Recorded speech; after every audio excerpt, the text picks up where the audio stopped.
السلام عليكم، تحية طيبة أعزائنا المشاهدين. مرحبا بكم في برنامج مبادرات يأتيكم كل يوم خميس على الساعة 9 صباحا، حيث نقدم لكم العديد من المبادرات ومن مختلف دول العالم.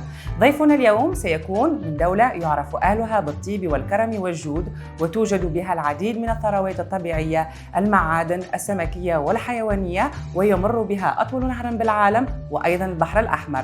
نعم، إنها السودان. نرحب معا ومعكم بالنجم العالمي القدير الدايتر.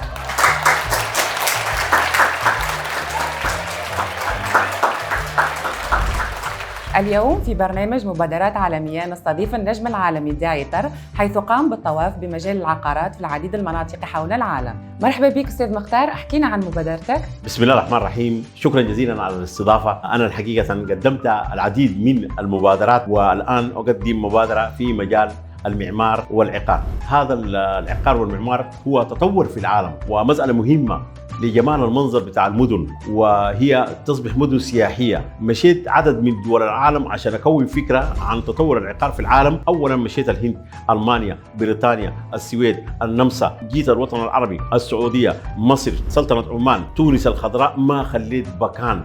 أفريقيا مشيت، كونت فكرة كاملة عن العقار، والحمد لله قلت لابد أن أرجع لبلدي السودان أشوف تطور العقار عامل كيف. مشيت مدينة في السودان، وأهم مدينة في تطور العقار لقيت شخصي اسمه مالك العكام للخدمات العقارية. اختار مدينة هي عروس البحر، مدينة بها شعب مرجانية، مدينة بها ساحل جميل للغطس، مدينة هي أرضها ثابتة للبناء وللتطور بتاع البناء. هذه المدينة هي مدينة بور السودان، هي عروس البحر. مشيت طوالي لمالك العكام كأكثر شخص متطور في مجال العقار. قال لي مرحب بك يا دعيتر، أنا اسمي مالك العكام للخدمات العقارية، أعمل في مجال العقار بشكل مؤسس لأنني دارس وأمتلك دبلوم في مجال العقارات، وأيضاً أمتلك شهادة من البورت الأمريكي، وأمتلك شهادة من البورت الكندي، وشهادة من جامعة الخرطوم، وشهادة من جامعة البحر الأحمر، كلها في مجال العقارات. قلت له طيب بتعمل شنو؟ قال لي أنا أعمل في بيع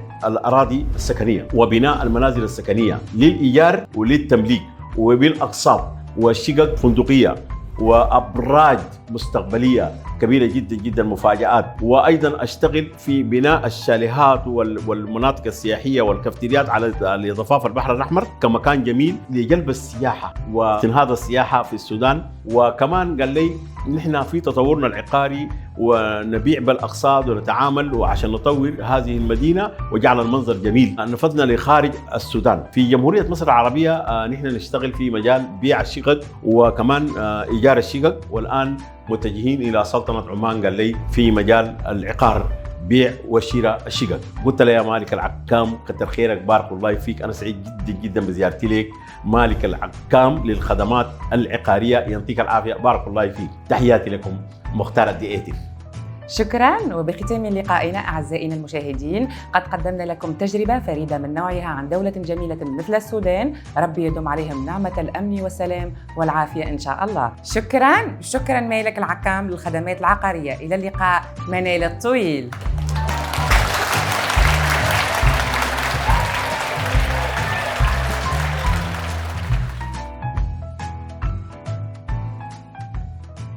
مالك العكام للخدمات العقارية.